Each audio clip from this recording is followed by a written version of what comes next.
Hi, this is Rebecca Cook, and this is your 3-week follow-up to reopening Kansas City. Thank you again for coming. I was really glad you were a part of that.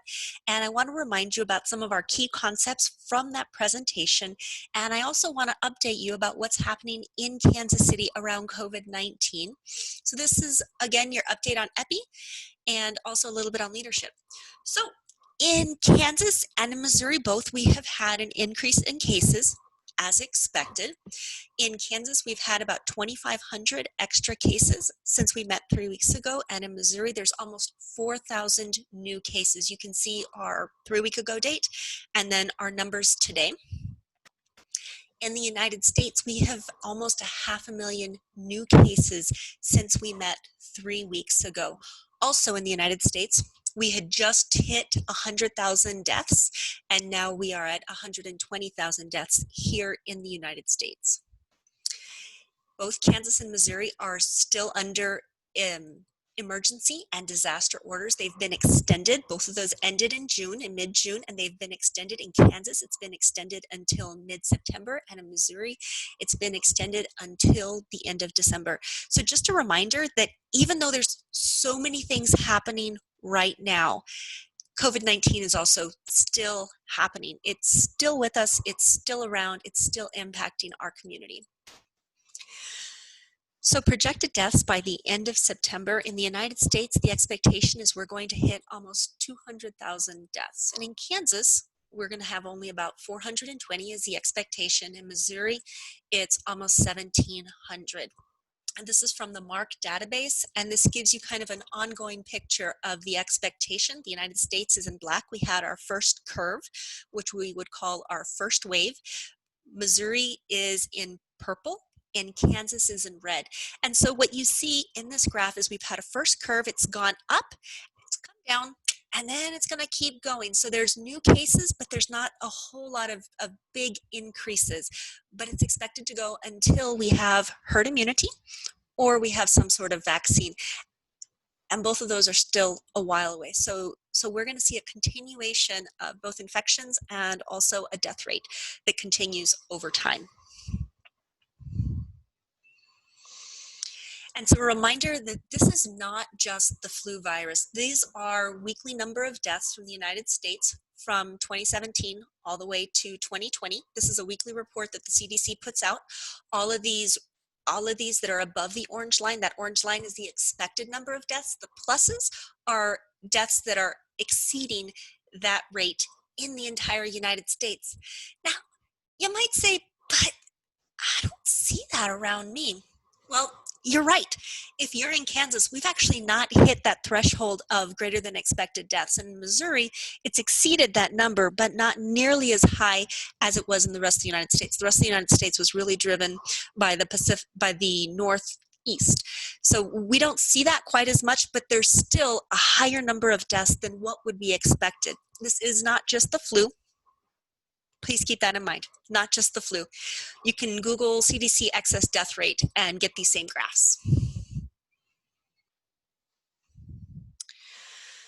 So we know that COVID-19 is primarily a respiratory disease, but we also have learned that it really impacts the immune system and also the neurological system. Those things have come up more recently in the last 3 weeks. It's primarily spread through airborne droplets when we talk, when we speak, when we sing, when we breathe. Anything that comes out of our mouth or out of our nose is going to carry those droplets if a person is infected. The second is fomites. Remember, fomites are contaminated surfaces, and when we touch them and then we touch our face, we spread it. And so primarily airborne droplets. Secondary, maybe CDC has lowered that, like we talked about, and it's possible, but mostly it's that person-to-person transmission. When one person who's infected gets near someone who's not, and then they inhale each other's droplets. And that's primarily how COVID-19 is being spread. So World Health Organization and also the CDC have reaffirmed and they've emphasized that it's person-to-person spread, which is really what is driving this pandemic. Big thing as well, we've mentioned this before, about 80% of people who get COVID-19 have really, really mild symptoms. But people who have mild symptoms are still sick and they still transfer the disease to other people. So mild symptoms, stay home. Big part for protecting your business, for protecting your clients, and protecting your staff. Stay home. And this is a big culture change. It's really going to start with you, because I know that you really like to work hard. And so it's hard when you're having really mild symptoms to say, wait a minute, I need to stay home. So really think about that culture change for your organization and for anyone who comes in. So the best means of prevention are staying physically distanced, 6 foot or more. Telework is one of the things we've talked about quite a bit. Just keeps people apart and allows people to not come in contact with people who might be contaminated. So best thing is keeping people physically distanced. Secondary to that, wash your hands. Let's make sure we don't have dirty hands that then touch our face and transfer the disease, if it's in the environment, to any of our mucous membranes. And second, CDC is still recommending, and so is the Kansas Department of Health and the Missouri Department of Health, wear a mask to contain anything if you possibly are a carrier, to keep that from being transferred to someone else. And the mask really is a way of letting other people know that you care about them. If you wear a mask, you're protecting your staff, you're protecting your customers. And when your staff wear a mask, they're protecting you, their boss, they're protecting your customers. It's a way of expressing care and also keeping people safe. This is a when, not if, your business is going to be impacted by COVID-19. When are your staff, when are your customers going to come in contact with COVID-19? When, not if. When this happens, the primary thing that you're going to be doing is contact tracing. That's going to be a partnership with the health department, and the health department is going to work one-on-one with the person who receives a positive test, either from a local clinic or from their physician, and the health department will reach out to them. All the health departments in the area are hiring contact tracers, and they're going to be reaching out and then contacting anyone that they've been in contact with. So you as a business owner, one of the things to think about is the possibility of a cluster outbreak, and that's where multiple people are impacted within your business or because of your business. So again, keep people separate, wash hands, wear masks to protect everyone. Local testing sites. If you or someone who works with you needs to get tested, first thing is call up your local health practitioner. You're going to call them. You won't be going into their office, but there are also lots of local locations throughout Kansas City that offer testing. Many of them offer testing for free. So if you want to find this, you can go ahead and click on that QR code, pause the video, click on the QR code, and that'll take you to this map, and you can zoom in and find out exactly where these testing locations are. As a leader, probably the biggest thing after the simple science of COVID-19 is how you lead your people, how you lead your business through this time.